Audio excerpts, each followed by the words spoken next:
मैं दावे से कह रहा हूँ कि 100 में से 99 अट्रैक्शंस 1 से 2 महीने में ख़त्म हो जाते हैं।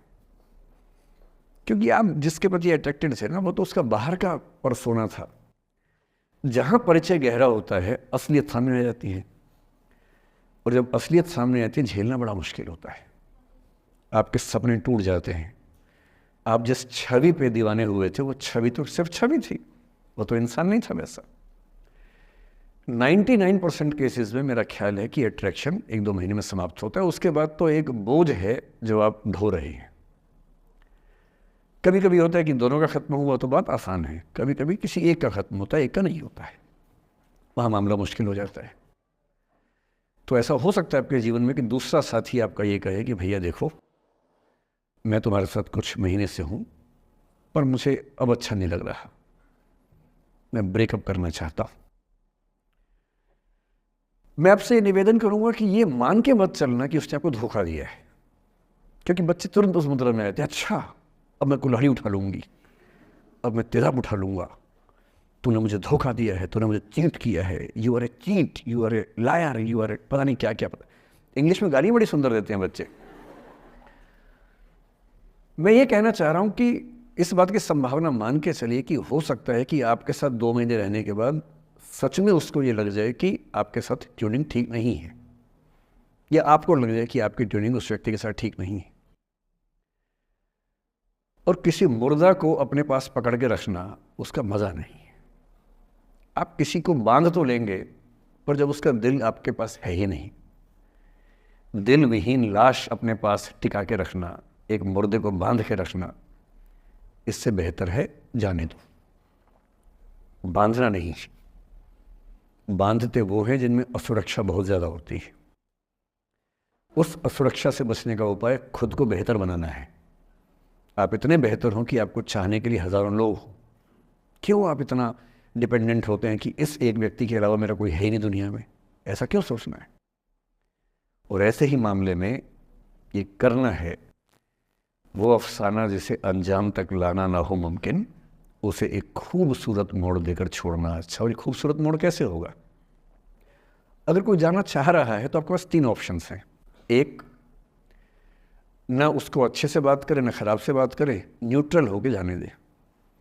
एक, उसको धमकी दे, बर्बाद कर दूंगा, छोड़ूंगा नहीं, तो निकल के देख घर से, तेरे एड्रेस पता करवा लूँगा, मेरे साथ 50 दोस्त हैं, मेरे सारे आवारा हैं, सारे बेरोज़गार हैं, सारे कुंठित लोग हैं, सारे गुंडे मवाली हैं, उनका धंधा यही है, तेरे पीछे छोड़ दूंगा सबको। एक ही तरीका है। और तीसरा ये कि ठीक है यार, ऑल द बेस्ट, जा सिमरन जा, जी ले अपनी ज़िंदगी। अरे ठीक है, हो सकता है मैं तुझे ठीक नहीं लगा, कोई बात नहीं, लेकिन किसी से मिलो तो बढ़िया से मिलना, तेरी ज़िंदगी अच्छी हो। मैं भी ढूंढ ही लूँगा किसी न किसी को, थोड़ी हेल्प कर दियो, कहीं इंट्रो करवा दियो मेरी भी, लेकिन ठीक है तू भी जा। ये होता है खूबसूरत मोड़ देकर छोड़ना अच्छा। चिपकू नहीं बनना है किसी के पीछे, ना बोरा जाना है कि तुम जाओ, मैं तो दीवाना, स्थाई दीवाना हूँ तुम्हारा। कोई जब तुम्हारा हृदय तोड़ दे, तड़पता हुआ जब तुम्हें छोड़ दे, तब तुम मेरे पास आना प्रिय, मेरा दर खुला है, खुला ही रहेगा तुम्हारे लिए। वाह! पहले के ज़माने में बेरोज़गारी का ये लक्षण था। हम जब छोटे थे ये गाने सुनते थे, हम ये सुन के बड़े हुए कि ऐसे ही करना पड़ता है शायद प्रेम में। तो हमारे स्कूल में लोगों ने इसका पैरोडी बनाई, जब कोई तुम्हारा सर फोड़ दे, तड़पता हुआ जब तुम्हें छोड़ दे, तब तुम मेरे पास आना प्रिय, ये क्लिनिक खुला है, खुला ही रहेगा तुम्हारे लिए, तो बस आ जाना। जब कोई तुमको सड़क पे छोड़ दे, गाड़ी अपनी वहाँ से मोड़ ले, तब तुम मेरे पास आना प्रिय, ये ठेला खड़ा है, खड़ा ही रहेगा तुम्हारे लिए। क्यों भाई, क्यों खड़े रहोगे? बेरोजगार हो क्या? अरे ठीक, जा सिमरन जा, जी ले, और मैं भी जा रहा हूँ जीने के लिए। ये दीवाना नहीं बनना है कि तुम मतलब मुझे ना चाहो तो कोई बात नहीं, किसी और को चाहोगी तो मुश्किल होगी। अजीब हाल है यार, तुम ठेकेदार हो कि तेरा ठेका मेरे पास है, नहीं तो किसी के पास नहीं है। अजीब हाल है। अरे ठीक है भाई, उसकी ज़िंदगी है, जीने दो उसको। क्यों किसी की ज़िंदगी में इतना हावी होने का प्रयास करना है? जब आप नहीं चाहते कि आपकी ज़िंदगी में कोई हावी हो, आप क्यों किसी की ज़िंदगी में इतने हावी होंगे?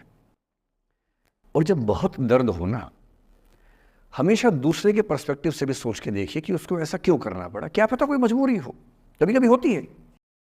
मैं बुद्ध की मजबूरी सोच के परेशान होता हूँ कई बार, और फिर मैं सोचता हूँ कि काश यशोधरा जैसा व्यक्तित्व सबका होता। बुद्ध की रियल कहानी क्या है शायद किसी को नहीं पता। मैं जिस कहानी की बात कर रहा हूँ, मैथिली शरण गुप्त नाम के एक बड़े प्रसिद्ध कवि ने यशोधरा नाम की पुस्तक में वो कहानी लिखी है, भूमिका में जिक्र किया। बुद्ध बचपन से ही थोड़े से वैरागी किस्म के व्यक्ति थे। उनकी कुंडली देख के ज्योतिषी ने बताया भी था। माता पिता बहुत परेशान थे, शुद्धोदन उनके पिता का नाम था। माता पिता ने बहुत कोशिश की कि इस बच्चे का मन विरक्त न हो।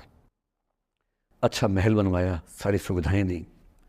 जैसे ही बुद्ध थोड़े से किशोरावस्था में आए, उस समय की दुनिया की सबसे खूबसूरत महिला से, लड़की से, यशोधरा से उसकी शादी करवा दी। यशोधरा के पिता ने काफ़ी एग्ज़ाम लिए बुद्ध जी के, वो सारे एग्ज़ाम में पास हुए, तब जाकर शादी हुई, ऐसे नहीं हुई। शादी हुई तो बुद्ध भी ठीक था, रमे रहे उस जीवन में। बेटा हुआ उनका राहुल। अब बुद्ध की विरक्ति का भाव बढ़ता जा रहा था।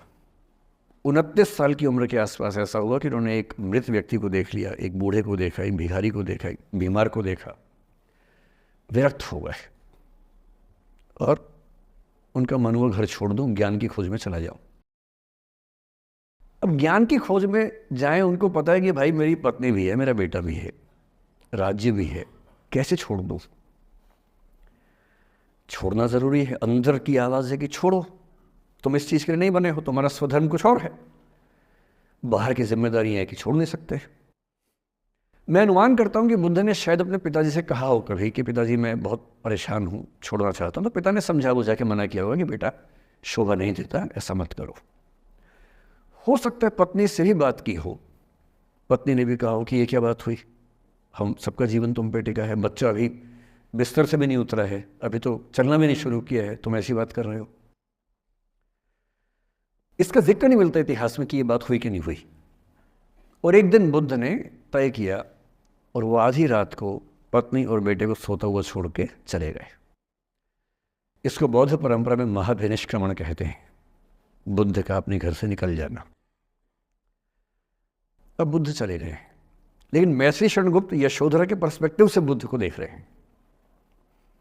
यशोधरा बहुत परेशान है, भाई पति चला गया है, बच्चे का पिता चला गया, मजाक थोड़ना है। राजा परेशान है कि उनका उत्तराधिकारी चला गया है। यशोधरा इतनी परेशान है, बहुत लंबे समय तक छंद आते रहते हैं कि वो कितनी बेचैन है, कितनी परेशान है। लेकिन यशोधरा की सबसे बड़ी परेशानी इस बात से नहीं कि बुद्ध चले गए, इस बात से है कि बिना बताए चले गए, भरोसा नहीं किया। और वो अपनी सहेली से कहती है, सिद्धि हेतु स्वामी गए, यह गौरव की बात। मुझे गर्व है कि मेरा पति इतने महान काम के लिए गया है।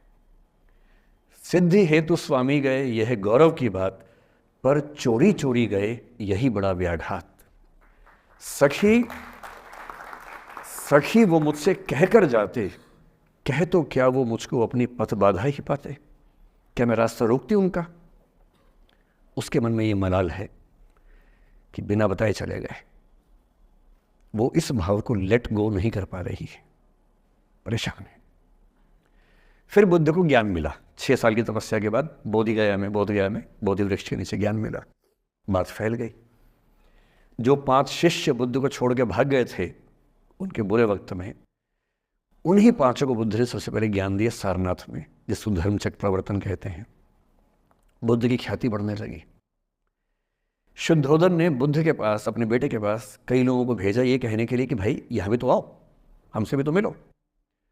बुद्ध का ऐसा प्रताप था कि जो उनके पास जाता वो बुद्धम शरणम गच्छामि हो जाता, वापस ही नहीं आता।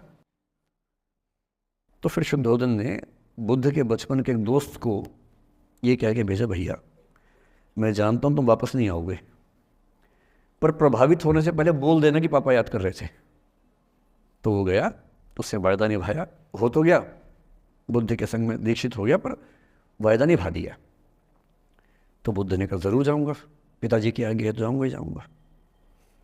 बुद्ध पहुंचे अपने कपिलवस्तु, जो अपना इलाका था वहां पहुंचे।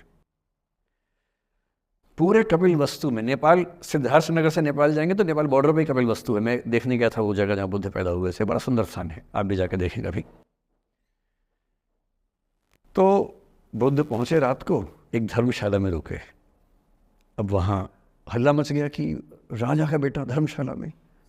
बुद्ध ने कहा भाई मैं देखो राजा का बेटा बन के नहीं आया हूँ, मैं बुद्ध बन के आया हूँ। सुबह उठ के भिक्षा मांगने लग गए उस इलाके में, अपने ही पिता के राज्य में। पिता ने सिर पीट लिया कि भाई क्या कर रहा है।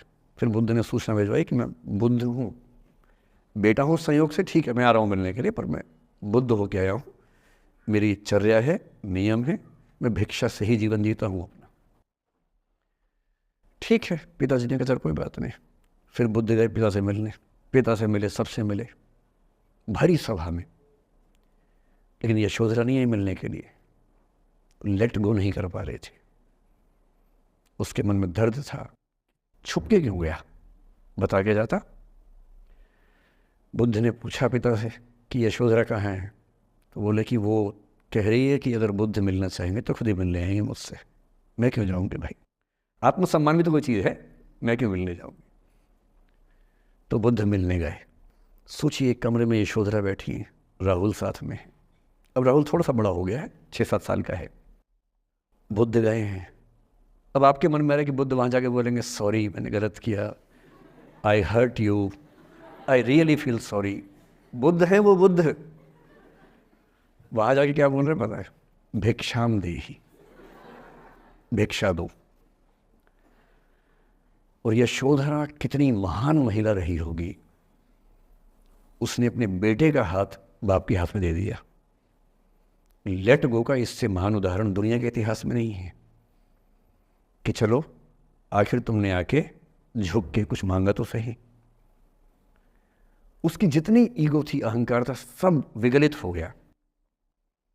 और जो औरत परेशान थी कि मुझसे बिना बताए गया, उसने अपने बेटे को दे दिया कि इसको लेके जाओ, क्योंकि मैं जानती हूँ कि तुम महान काम कर रहे हो, और तुम महान काम कर रहे हो तो मैं क्यों बीच में आऊँगी भाई।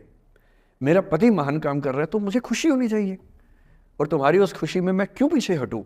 बस मुझे भरोसे में लेके जाते तो और खुश होती।